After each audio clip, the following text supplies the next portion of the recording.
Host के अंदर introduce करते हैं, ठीक है। फिर मुझे डिज़ायरेबल प्रोटीन मिल रहा है या फिर कोई प्रोडक्ट मिल रहा है जो कोई यूज़फुल होगा ह्यूमन वेलफेयर के लिए, ठीक है। सो बेसिकली हम क्या करेंगे, इंडस्ट्रियल स्केल पे इन चीज़ों को बनवाते हैं।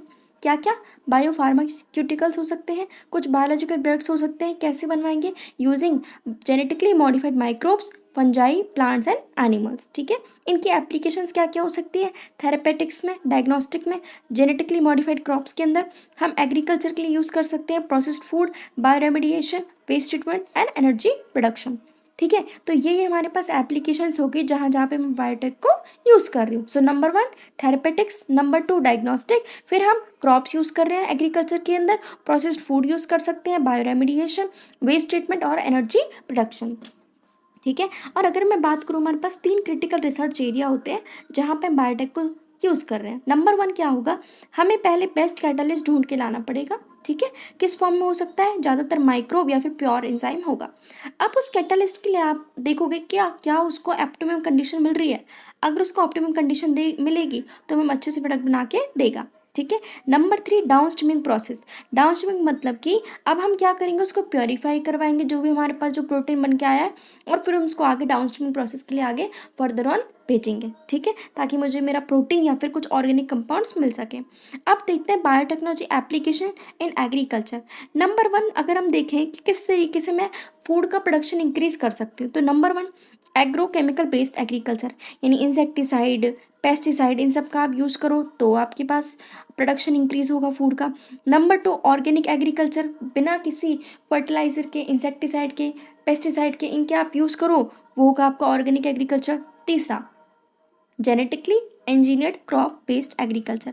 अब हम यहाँ पे ना तो केमिकल्स का यूज़ करेंगे, ना ही हम ऑर्गेनिक फार्मिंग यूज़ करेंगे, हम सिर्फ जेनेटिकली इंजीनियर्ड क्रॉप्स को यूज़ करने वाले हैं, जो कि हमारे पास काफ़ी बढ़ोतरी में हमारे पास देगी, प्रोडक्शन देगी फूड का, ठीक है। सो सुनो, ग्रीन रेवोल्यूशन हुआ था, हरित क्रांति, जिसने ट्रिपल कर दिया था हमारे पास फूड की सप्लाई को, लेकिन फिर भी ह्यूमन पॉपुलेशन के लिए वो सफिशिएंट नहीं था, क्योंकि ऑलरेडी हमारी पॉपुलेशन काफ़ी ज़्यादा थी, ठीक है। तो हमने क्या किया, इसको ग्रीन रेवोल्यूशन कंटिन्यू कैसे किया, तो हमने काफ़ी इंप्रूव क्रॉप वेराइटीज़ यूज़ की।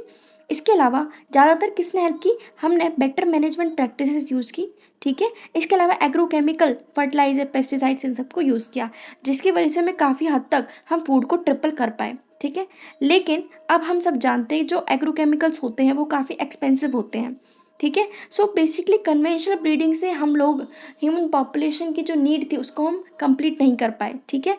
सो हम यहाँ पे क्या यूज़ करेंगे, क्रॉप इम्प्रूवमेंट के लिए हम यूज़ करने वाले टिश्यू कल्चर। अब टिश्यू कल्चर हमें क्या बोलता है, बेसिकली 1952 में 50 में हमारे पास, हम देखो ये पूरा का पूरा प्लांट है, अगर आप इसके कोई भी एक पार्ट काट लोगे और फिर इसको एक तरीके से इसको ग्रो करोगे कल्चर मीडियम में, तो चाहे सेल हो, टिश्यू हो, किसी से भी आपके पास वापस से एक पूरा का पूरा प्लांट बन के आ जाएगा, इसे बोलते हैं टिश्यू कल्चर, ठीक है। सो सुनो, 1950 में हमारे पास पूरा प्लांट से एक प्लांट रीजनरेट हो जाएगा वापस से, किसी भी पार्ट से, किसी भी प्लांट के कोई भी टिश्यू वगैरह कुछ भी हो गया, तो वो हमारे पास क्या होगा, एक्सप्लांट, यानी कि आपने प्लांट लिया, इसका एक पार्ट निकाला, उस पार्ट से पूरा प्लांट बना, इसको बोलेंगे एक्सप्लांट, ठीक है। जो भी आप जो पार्ट ले रहे हो, अब सोच रहे हो इस छोटे से पार्ट से इतना बड़ा प्लांट बन गया, यानी कुछ ना कुछ तो इसके अंदर पोटेंशियल ज़्यादा होगा ना, तो capacity to generate a whole plant from cell is known as totipotency, ठीक है। अब ये जो मैं ग्रोथ करवाऊंगी, बेसिकली जो मैं कल्चर करवाऊंगी, वो कैसे करवाएंगे, तो पहले तो आप उसको न्यूट्रिएंट प्रोवाइड करोगे, क्या होना चाहिए, वो मेनली कार्बन सोर्स होना चाहिए, example sucrose, inorganic salt, vitamin, amino acids, कुछ ग्रोथ रेगुलेटर्स भी होने चाहिए लाइक ऑक्सिन, साइटोकाइनिन, ठीक है। अब इसके थ्रू हमने काफ़ी हद तक लार्ज नंबर में हमने प्लांट्स को ग्रो करवा सकते हैं शॉर्ट ड्यूरेशन में, ठीक है। सो माइक्रो प्रोपोर्शन क्या होता है, मेथड्स होते हैं जिसमें हम थाउजेंड्स ऑफ प्लांट बनवा सकते हैं थ्रू द टिश्यू कल्चर, इसको बोलेंगे माइक्रो प्रोपोगेशन, ठीक है। सो ये सारे के सारे प्लांट अपने ओरिजिनल प्लांट से बिल्कुल सिमिलर होंगे। तो ये क्या है, सोमा क्लोन्स, सोमा मतलब बॉडी के जस्ट फोटो कॉपी बन के आ गए, सोमा क्लोन्स हैं ये, ओके।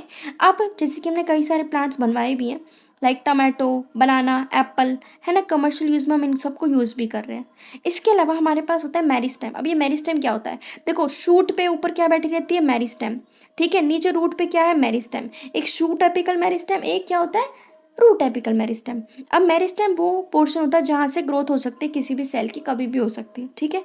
तो कभी कभी क्या होता है हमारे पास मेरिस्टेम के यहाँ पे क्या हो गया, बीमारी हो गई है, उसको कोई ना कोई वहाँ पे इन्फेक्शन हो गया है, तो हम क्या कर सकते हैं, हम रिकवर कर सकते हैं हेल्थी प्लांट को जिसको बीमारी हो गई है। कैसे? अगर हम उसके मेरिस्टेम को रिमूव करवा दें तो हमारे पास अच्छे से ग्रोथ हो जाएगी उस प्लांट की, ठीक है। जैसे कि हमने करवाया भी बनाना, शुगर केन, पोटैटो के अंदर, ठीक है। तो साइंटिस्ट क्या करते हैं हमारे पास, अब हाइब्रिड्स बनाना चाहेंगे। कैसे? साइंटिस्ट ने एक सेल ले ली, ठीक है, उस सेल के अंदर जितना भी जो प्रोटोप्लास्ट था वो निकाल लिया। कैसे निकाला? पहले उसकी सेल जो बाहर थी ना, सेल वॉल, उसको डाइजेस्ट करवा दिया, ठीक है, बाय वेरियस एंजाइम्स। फिर हमारे पास क्या निकल के आया, नेक्ड प्रोटोप्लास्ट, ठीक है। ऐसे ही मैंने इस वाले से किया, ऐसे ही मैंने दूसरे वाले प्लांट से किया, दोनों का प्रोटोप्लास्ट आ गया। अब मैंने इन दोनों को हाइब्रिडाइज करवा दिया, फ्यूज़ करवा दिया, जिससे क्या बना, मेरे पास डिफरेंट डिफरेंट तरीके की चीज़ें बनी। लाइक एक टमाटो है, एक पोटैटो है, और बनवाया भी गया, इसको बोलते हैं पोमेटो। दोनों के प्रोटोप्लास्ट को फ्यूज़ कर दिया, ठीक है, तो इसको बोलते हैं सोमेटिक हाइब्रिड, ठीक है। अब हमारे पास सोमेटिक हाइब्रिडाइजेशन क्या होगा, जब आपने इधर की भी एक पोटैटो, इधर का टोमेटो, इन दोनों को फ्यूज कराया, पोटैटो टोमेटो को, तो क्या बना, एक हाइब्रिडाइजेशन हुई, तो प्रोडक्ट क्या बन के आया, टोमेटो। लेकिन अब इसको हम ज़्यादा यूज़ नहीं कर पा रहे, क्यों? क्योंकि इसके पास सारे डिजायर्ड कॉम्बिनेशन नहीं जो जो हम चाहते थे, ठीक है, कमर्शियल हम इसको यूज़ नहीं कर सकते। अब हमारे पास आता है, क्या हमारे पास कोई ऑल्टरनेटिव पाथ है जिससे कि हम फार्मर्स के लिए अच्छी मैक्सिमम यील्ड उनको दे सके उनके खेतों में, बिना किसी फर्टिलाइजर या केमिकल्स को यूज़ किए, क्योंकि उनके हार्मफुल इफेक्ट्स भी होते हैं। तो बिल्कुल है, हम जेनेटिकली मॉडिफाइड क्रॉप्स को यूज़ करेंगे। अब ये क्या हो सकते हैं, सुनो, पहले तो हमें जेनेटिकली मॉडिफाइड ऑर्गेनिज्म ढूंढ के लाने पड़ेंगे जो कि हमारे क्रॉप्स के लिए हेल्पफुल होंगे।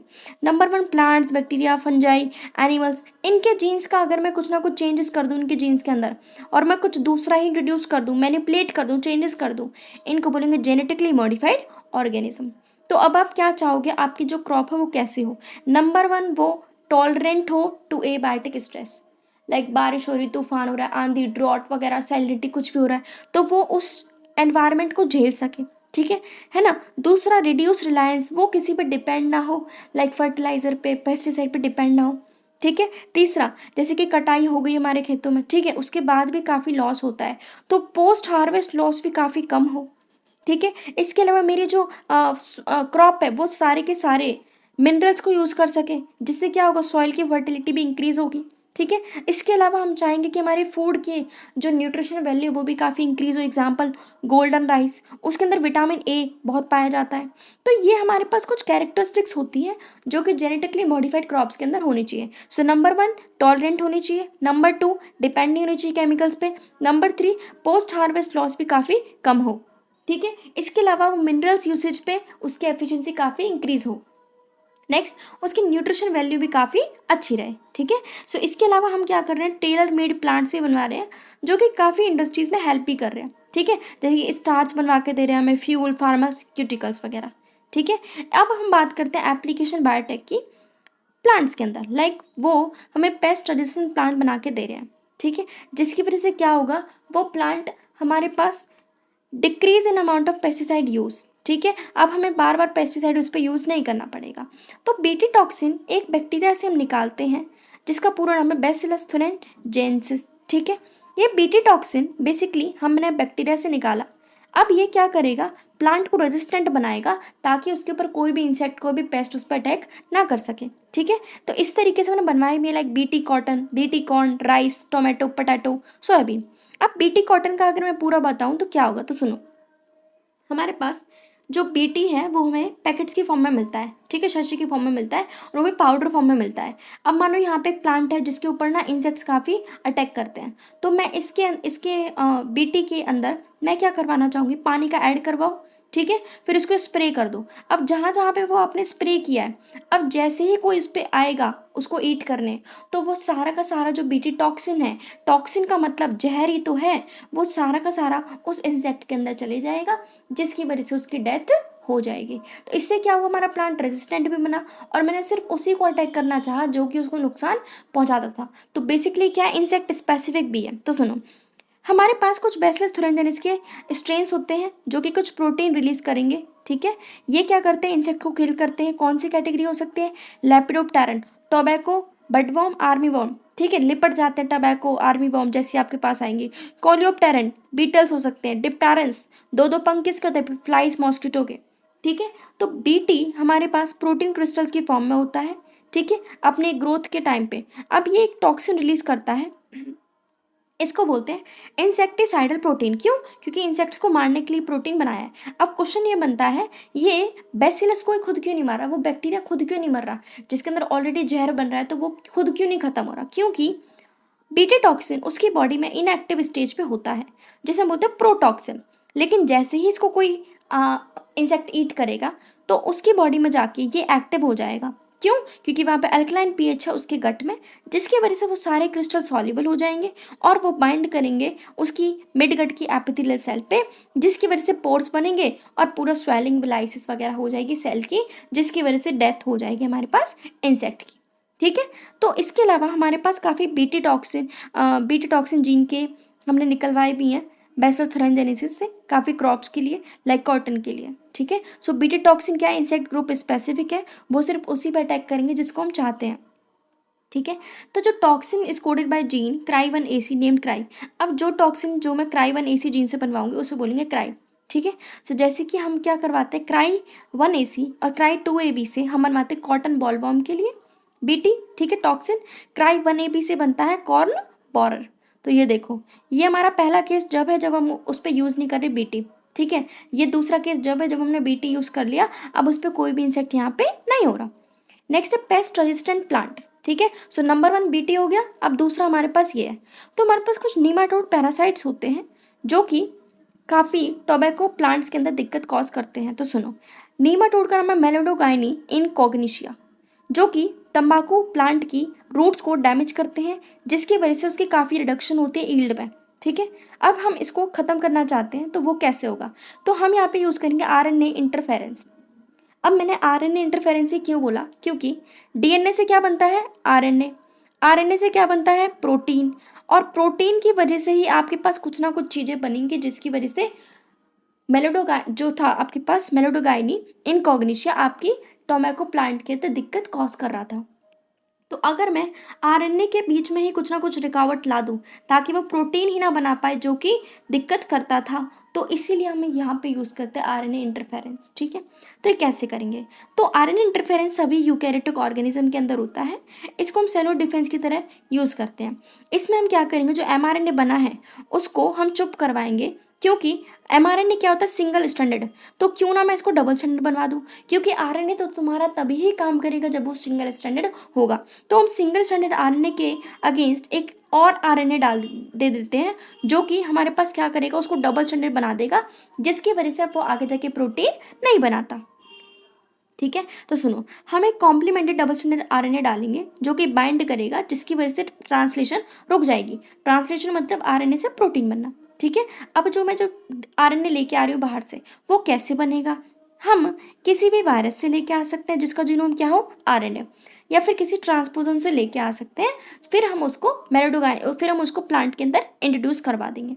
ठीक है, कैसे करवाते हैं? By using vector. अब हमने एग्रोबैक्टीरियम वेक्टर यूज कहाँ पे किया था? देखा था इससे पुराने चैप्टर में, बायोटेक में।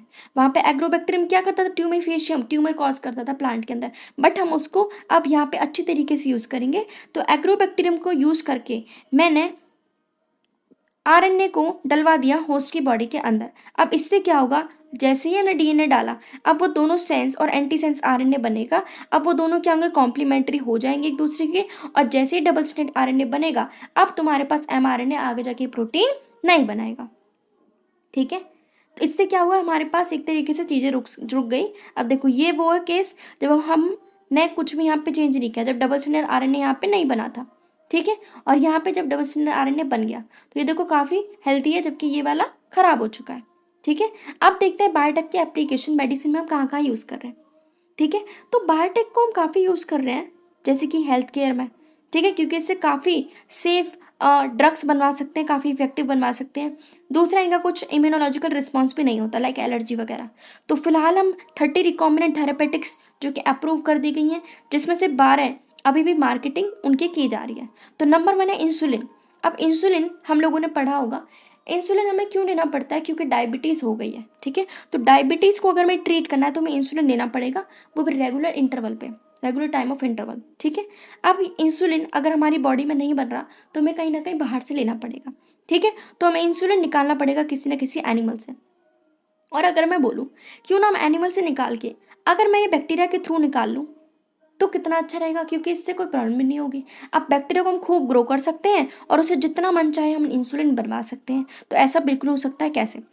पहले इंसुलिन को हम यूज़ करते थे कहाँ से? जो कि स्लॉटर्ड कैटल, पिग्स, इनके पेंक्रियास से निकाल के आपको इंसुलिन दिया जाता था। अब सोचो आप किसी एनिमल से ले रहे हो तो कितनी एलर्जी होगी, कुछ रिएक्शंस भी हो सकते हैं आपकी बॉडी के अंदर। बिल्कुल। तो अब हमारे पास क्या होता है, पहले तो हमें देखना पड़ेगा इंसुलिन का स्ट्रक्चर कैसा होता है। तो देखो हमारे पास ए चेन होती है, बी चेन होती है। इनको किससे जोड़ेंगे? डाइसल्फाइड ब्रिज से जोड़ेंगे, ठीक है। ओके। इसके अलावा हमारे पास इंसुलिन जो मेरी बॉडी के अंदर बन रहा है उसके पास ए चेन के अलावा, बी चेन के अलावा एक सी पेप्टाइड भी होता है। पहले इतनी चीज याद रखोगे, ठीक है। लेकिन सी पेप्टाइड आपके पास मैच्योर इंसुलिन के अंदर नहीं होता, यानी मैच्योर इंसुलिन के अंदर सिर्फ ए चेन और बी चेन ही होती है, ठीक है। तो जब सी पेप्टाइड उसके साथ जुड़ा है, जब वो मैच्योर नहीं हुआ, अभी वो क्या है? प्रो इंसुलिन, ठीक है। तो उसे हम प्रो हार्मोन कह सकते हैं। अब जैसे ही मैं उसको मैच्योर करवाऊंगी तो ये सी पेप्टाइड बाहर निकल जाएगा, ठीक है। अब हमारे पास एक कंपनी आती है अमेरिका की, एली लिली, इन 1983। वो हमें इंसुलिन बना के देती है, जस्ट मैच्योर इंसुलिन, यानी उसमें सिर्फ ए चेन होगी और बी चेन होगी और बीच में हमने उसको किससे लिंक करवा दिया? डाइसल्फाइड बॉन्ड्स के थ्रू। फिर हम इसको डलवा देंगे अपने वेक्टर के थ्रू। अब हम क्या करेंगे? होस्ट के अंदर डलवा दो, अपने पास खूब सारा इंसुलिन बन के आ जाएगा। क्लियर? फिर है जीन थेरेपी। जीन थेरेपी का मतलब है, मानो किसी ऑर्गेनिज्म के अंदर जीन खराब हो गया है तो मैं उसको चेंज करवाना चाहूँगी ताकि वो जीन आगे दिक्कत कॉज ना करे। तो पहली बात सुनो, अगर किसी पर्सन को कोई हेरिडिटी बीमारी है, विरासत से मिली है उसको, तो जीन थेरेपी के थ्रू हम उसको ठीक कर सकते हैं, ठीक है। एम्ब्रियोनिक स्टेज पे भी या फिर आगे भी हम उसको ठीक कर सकते हैं। तो यहाँ पे हम कैसे करते हैं? जो भी जीन्स हैं जिसकी कमी पड़ गई है उसको हम इंसर्ट करेंगे पर्सन की सेल के अंदर या फिर टिश्यू के अंदर, ठीक है। यानी कि मैंने नॉर्मल जीन की डिलीवरी करवाई उस इंडिविजुअल के अंदर या फिर एम्ब्रियो के अंदर, ताकि मैं कंपनसेट कर सकूं नॉन फंक्शन जीन के फंक्शन को, ठीक है। तो पहली क्लिनिकल जीन थेरेपी दी गई थी 4 साल की बच्ची को 1990 के अंदर, क्योंकि उसके अंदर एक डेफिशिएंसी थी, एडीए डेफिशिएंसी, एडिनोसिन डी एमिनेस। ये जीन नहीं था, मतलब ये जीन काफ़ी क्रूशियल होता है ताकि ये इम्यून सिस्टम में हेल्प कर सके। अब जिस बच्चे के अंदर ये इम्यून सिस्टम की दिक्कत आई, सोचो उसको कितनी परेशानी हुई होगी, ठीक है। तो ये क्यों हुआ? क्योंकि डिलीशन हो गया जो कि ये जीन बनाया करता था, ठीक है। मतलब जो जीन बनाता था ना इस एंजाइम को, अब वो रहा ही नहीं, तो हमारे पास इसकी डेफिशिएंसी हो गई। तो हम क्या कर सकते हैं? पहली, बोन मैरो ट्रांसप्लांटेशन करवा दो तो बहुत बढ़िया रहेगा, क्योंकि अगर हमने मैरो सेल से निकाल लिए जो जीन है तो एम्ब्रियोनिक स्टेज पर डलवा दो, परमानेंट क्योर होगा। अगर आप ऐसा नहीं कर पाए तो अब आपको रिप्लेस करना पड़ेगा, यानी नॉन फंक्शन जीन की जगह पे आपको दूसरा डलवाना पड़ेगा, ठीक है। फंक्शनल एडीए आपको डलवाना पड़ेगा बाहर से पेशेंट्स के अंदर। अब ये हम कैसे करवाते हैं? पेशेंट के जो लिम्फोसाइट्स हैं उसको निकालो, लिम्फोसाइट्स के अंदर इसको इंजेक्ट कर दो, ठीक है। फिर वापस से बॉडी के अंदर डाल दो। अब जैसा कि हम सब जानते हैं सेल्स इमॉर्टल नहीं होती, ठीक है। तो इसलिए हमें बार बार पीरियोडिक इन्फ्यूजन करवाना पड़ेगा, बार बार हमें जेनेटिकली इंजर्ड लिम्फोसाइट्स डलवानी पड़ेंगी। तो ये टेम्परेरी क्योर है। अगर परमानेंट क्योर चाहते हो तो एम्ब्रियोनिक स्टेज पे अगर हम मैरो सेल से निकाल लेंगे इस जीन को तो ये परमानेंट क्योर हो जाएगा, ठीक है। अब आता है मॉलिक्यूलर डायग्नोसिस। हम मॉलिक्यूलर लेवल पे बीमारी का ट्रीटमेंट कैसे कर सकते हैं, ठीक है।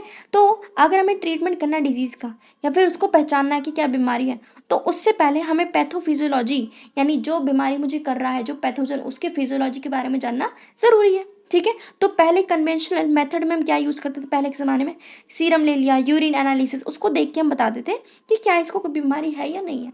बट अब हम रिकॉम्बिनेंट डीएनए टेक्नोलॉजी को यूज़ कर सकते हैं। PCR, polymerase chain reaction, ELISA, enzyme linked immunosorbent assay, इनको हम यूज़ कर सकते हैं ताकि मैं जल्दी से पता लगा लूँ कि कोई बीमारी हमें है या फिर नहीं है।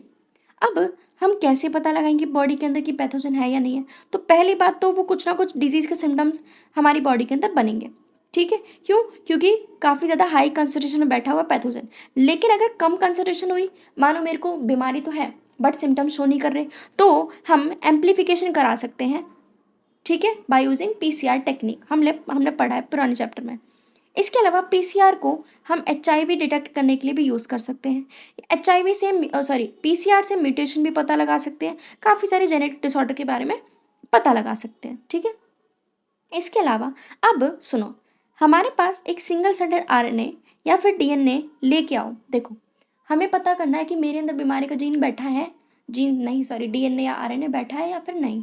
तो हम क्या करेंगे पता लगाने के लिए, मैं बाहर से एक सिंगल स्ट्रैंडेड डीएनए या फिर आरएनए, जो भी आपके पास जो चीज़ होगी, ठीक है, उसको रेडियो एक्टिव करवा दोगे, ताकि आपको पता चल जाए कि आपके पास वो जीन अंदर है, वो डीएनए अंदर है या फिर नहीं है, ठीक है। मानो ये आपके पास ये एक सिंगल स्ट्रैंडेड डीएनए है, ठीक है, अब अंदर भी एक डीएनए बैठा है, उसी का जस्ट सेम सीक्वेंस का आपने बनाया है, लाइक एड्स के लिए आपने बनाया है, ठीक है, आपको लग रहा है एड्स है, तो आप एड्स की तरह एक डीएनए सीक्वेंस बना के भेजोगे बॉडी के अंदर। अब वो उसे कॉम्प्लीमेंट्री शो करेगा और उसके साथ लिंक कर जाएगा।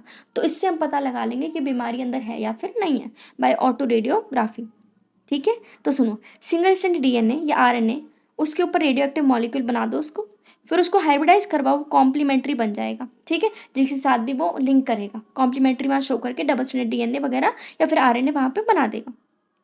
कैसे पता कर सकते हैं? By using auto radiography. Auto radiography हम लोगों ने देखा था, ऑटो रेडियोग्राम्स के थ्रू डिफरेंट डिफरेंट बैंड्स हमें शो हो जाते हैं, ठीक है। अगर हमारे पास क्लोन है, अगर उसके पास म्यूटेट जीन है, तो वो फोटोग्राफिक फिल्म पे शो नहीं करेगा, क्योंकि प्रोब के पास कोई भी कॉम्प्लीमेंट्री शो नहीं होती। इसके अलावा एलाइजा को हम यूज़ कर सकते हैं, कैसे? एंटीजन एंटीबॉडी इंटरेक्शन पे पहले तो प्रिंसिपल इसका है, मतलब हमारे पास एंटीजन अगर बॉडी के अंदर गया है तो उसके अगेंस्ट क्या बनेगी? एंटीबॉडीज बनेगी, ठीक है। यानी अगर इन्फेक्शन हुआ है पैथोजन के थ्रू, तो हमारे पास क्या है? एंटीजन बैठा होगा अंदर। हम कैसे पता लगाएं कि एंटीजन है या नहीं? उसके अगेंस्ट कुछ ना कुछ एंटीबॉडीज बनी होंगी। क्लियर? अब आता है ट्रांसजेनिक एनिमल्स।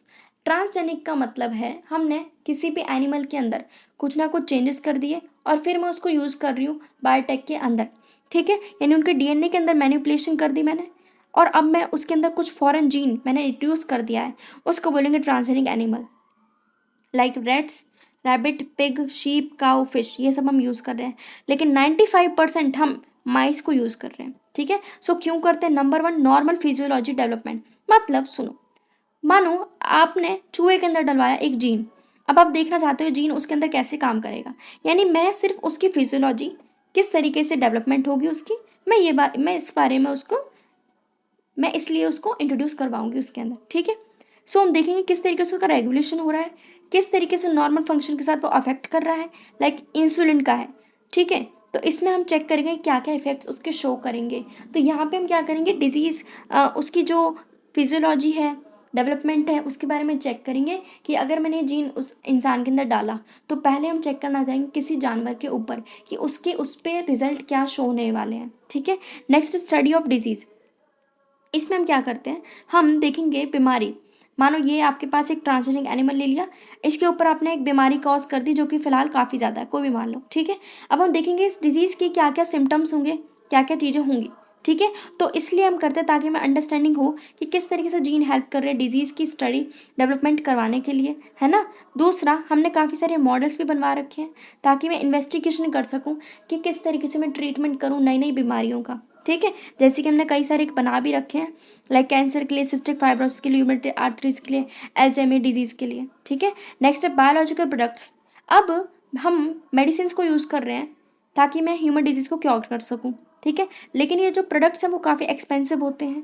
तो अगर हम ट्रांसजेनिक एनिमल्स को यूज़ कर लें वही प्रोडक्ट्स बनवाने के लिए, ठीक है, कैसे करेंगे? मान लो आपको वो प्रोडक्ट बना, तो उसी के प्रोडक्ट के अकॉर्डिंग आप उसके ट्रांसजेनिक एनिमल के अंदर वो डीएनए या फिर जीन डाल दो, ठीक है। एग्जाम्पल आपके पास ह्यूमन प्रोटीन अल्फा 1 एंटीट्रिप्सिन, इसको हम यूज़ करते हैं एम्फीसीमा को ट्रीट करने के लिए।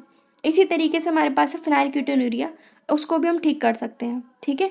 फिर है सिस्टिक फाइब्रोसिस, उसको भी हम ठीक कर सकते हैं प्रोडक्ट्स के थ्रू। इन 1997 हमारे पास एक काऊ आती है, रोजी काऊ, जो कि हमें प्रोटीन एनरिच्ड मिल्क देती है 2.4 ग्राम पर लीटर। इसके पास ह्यूमन अल्फा लैक्टोब्यूम, काफ़ी न्यूट्रिशनली होता है ये, ठीक है, बच्चों के लिए। देन नेचुरल काउ, तो याद रखना रोजी काउ थी 1997 के अंदर, ठीक है। अब आता है वैक्सीन सेफ्टी। अब हम इसमें देखेंगे कि मानो कोई दवाई बनाई है, जैसे कोरोना की वैक्सीन बनी थी, अब ज़रूरी थोड़ी है कि हम पे पहले ट्रायल किया, नहीं, हम ट्रायल्स लेंगे कि उस वैक्सीन का क्या क्या असर होगा किसी भी ऑर्गेनिज्म के ऊपर। तो पहले तो माइस को यूज़ करते हैं ताकि मैं चेक करूँ उसकी टेस्टिंग को, कितना वो सेफ़ है कितना नहीं है, ठीक है।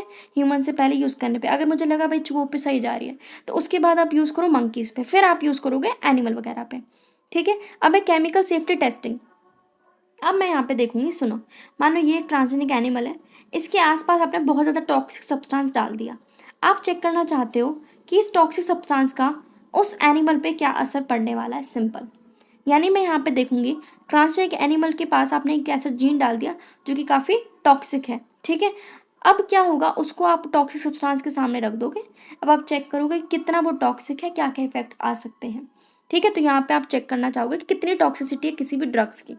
अब है इथिकल इशू। अब सुनो, हम काफ़ी ज़्यादा मैनिपुलेशन कर रहे हैं लिविंग ऑर्गेनिज्म का, काफ़ी उनके अंदर चेंजेस कर रहे हैं, ठीक है, बिना किसी रेगुलेशन के। तो कुछ ना कुछ स्टैंडर्ड्स होने चाहिए, मॉरलिटी होनी चाहिए ह्यूमन एक्टिविटीज़ के लिए, ठीक है, ताकि हम उन लोगों को हार्मफुल एक तरीके से हार्म ना पहुंचाएं। तो अगर मैं बात करूँ बायोलॉजिकल सिग्निफिकेंस भी होती है इन चीज़ों की।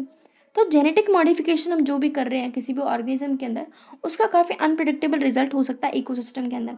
मान लो आपने कोई ऑर्गेनिज्म बनाया जो जेनेटिकली मॉडिफाइड है, अब वो ठीक से नहीं बना और आपने इकोसिस्टम के अंदर डाल दिया, तो उसके काफ़ी खतरनाक रिजल्ट भी तो आ सकते हैं ना, ठीक है। तो इसीलिए इंडियन गवर्नमेंट ने एक कमेटी बिठाई, genetic engineering approval committee, GEAC, जो कि डिसीजन लेती है कि किस तरीके से जीएम जेनेटिकली मॉडिफाइड ऑर्गेनिज्म की क्या वैलिडिटी होगी, किस तरीके से रिसर्च करोगे, कितनी सेफ्टी आप लोगों को यूज़ करनी है, ठीक है। Modification usage of living organism for public service like food, medicine sources, इसकी वजह से भी काफ़ी प्रॉब्लम्स भी क्रिएट हुई हैं, क्योंकि काफ़ी सारी कंट्रीज हैं जिन्होंने पेटेंट ले लिए हैं, ठीक है। जैसे कि काफ़ी लोगों को गुस्सा भी आ रहा है क्योंकि कुछ कंपनीज हैं जो कि उनको कंपनसेटरी पेमेंट भी नहीं देती है और उनका पेटेंट ले लिया है। लाइक उनकी, जैसे हमारी कंट्री का है बासमती राइस, नीम, टर्मरिक, वो है इंडिया के, लेकिन लिए लिए किसने उस पर पेटेंट, अमेरिका कंपनी लेके बैठी हुई है। तो काफ़ी लोगों को गुस्सा भी है, ठीक है। तो हमें यहाँ पे देखना है। अब सुनो, जैसे कि राइस है, ठीक है। अब राइस हम लोग काफ़ी थाउजेंड्स ऑफ ईयर से यूज़ कर रहे हैं, ठीक है। 2 लाख वैरायटी है हमारे पास राइस की इन इंडिया। डाइवर्सिटी जो राइस की मैं बताऊँ तो काफ़ी रिचेस्ट है वर्ल्ड के अंदर। बासमती राइस की अगर मैं बात करूँ, उसका अलग यूनिक अरोमा होगा, फ्लेवर होगा। 27 डॉक्यूमेंट वेराइटीज़ हैं बासमती राइस की, ठीक है। बासमती की अगर मैं बात करूँ तो इसकी अगर हमने बात करनी चाहे तो एंशियंट टेक्स्ट, फोक, पोइट्री, इन सब में भी इसकी बातें की गई हैं, ठीक है। काफ़ी सेंचुरीज तक इसको हम यूज़ भी करते आ रहे हैं। लेकिन 1997 में एक अमेरिकन कंपनी आई जिन्होंने पेटेंट ले लिया बासमती राइस पे, ठीक है। US पेटेंट से, ट्रेडमार्क ऑफिस से हमारे यहाँ के चावलों को अपने यहाँ पे ले गए और उन्होंने बोला ये चावल हमने बनाए हैं। देखो कैसे, हमारे ही इंडियन फार्मर के वैरायटी को यूज़ किया, उनको क्रॉस करवा दिया सेमीडॉर वैरायटी के साथ में, ठीक है। यानी कि क्या किया, इंडियन बासमती को एक क्रॉस करवाया सेमीडॉर वैरायटी से और बोला हमने तो इन्वेंशन करके दी है। अब पेटेंट से प्रॉब्लम क्या आती है कि जिस भी कंट्री में पेटेंट होगा तो वो सिर्फ उसी को सेल आउट, मतलब वही कंट्री उसको बेच सकती है, कोई और कंट्री उस पर क्लेम नहीं कर सकती, ठीक है। तो रिस्ट्रिक्टेड है काफ़ी लोगों के लिए, क्योंकि सिर्फ वही कंट्री उसको सेल आउट कर सकती है। तो इसी तरीके से काफ़ी और अटेम्प्ट्स भी किए हैं पेटेंट्स को लेके, लाइक टर्मरिक, नीम, ठीक है। तो अगर हमने अब भी ध्यान नहीं दिया तो काफ़ी ऐसी कंट्रीज़ हैं जो कि हमारी रिच लेगेसी को छीन लेगी और हम लोग कुछ भी नहीं कर पाएंगे, ठीक है। जैसे कि बायोपायरेसी, बायोपायरेसी मतलब चोरी करना। हम क्या कर रहे हैं, बायो रिसोर्स का यूज़ कर रहे हैं, मल्टीनेशनल कंपनीज यूज़ कर रही हैं, काफ़ी ऑर्गेनाइजेशन यूज़ कर रही है बिना किसी लीगल अथॉरिटी के, ठीक है। यहाँ तक कि हमारे लोगों को कंपनसेटरी पेमेंट तक नहीं मिल रही है और हमारे ही रिसोर्स को वो लोग यूज़ कर रहे हैं, तो वो भी गलत है। तो सुनो, काफ़ी सारे ऐसे नेशंस होते हैं जो कि रिच है फाइनेंशियली, लेकिन उन पर बायोडाइवर्सिटी अच्छी नहीं है, नॉलेज अच्छी नहीं है। इसके अलावा कुछ ऐसे डेवलपिंग और अंडर डेवलप्ड वर्ल्ड है जो कि रिच है बायोडाइवर्सिटी में, लेकिन उसके पास ट्रेडिशनल नॉलेज बढ़िया है, लेकिन उनके पास पैसे वगैरह कम है। तो हमें ट्रेडिशनल नॉलेज को एक्सप्लॉइट करना है मॉडर्न एप्लीकेशन से, जिससे हम अपना टाइम भी बचा सकें, एफर्ट भी और एक्सपेंडिचर भी, ठीक है। तो इसलिए अब हम लोगों ने रियलाइज़ किया है कि हमारे साथ इंसाफ हो रहा, सॉरी इनजस्टिस हो रहा है। तो मैं इनएडिक्वेट कंपनसेशन, बेनिफिट शेयरिंग के लिए कुछ ना कुछ डेवलप और अनडेवलप्ड कंट्रीज़ ने कुछ ना कुछ स्टेप्स उठाए, ठीक है, कुछ ना कुछ लॉज बनाए ताकि हम इन बायो रिसोर्स को एक्सप्लॉइट ना करें, ठीक है। जैसे कि इंडियन पार्लियामेंट ने अभी इंडियन पेटेंट बिल में कुछ चेंजेस किए हैं जिन्होंने मद्देनज़र रखा है कि जो इश्यूज़ हो रहे पेटेंट को लेके, जो भी इमरजेंसी प्रोविज़न है, रिसर्च वगैरह, डेवलपमेंट इनिशिएटिव्स, हम कुछ ना कुछ ऐसे इनिशिएटिव उठाएँ जिससे कि आगे जाके परेशानियाँ ना आएँ पेटेंट वगैरह को लेके। तो यहाँ पे हमारा चैप्टर फिनिश हुआ। जिसको भी पसंद आया please do like, subscribe and share.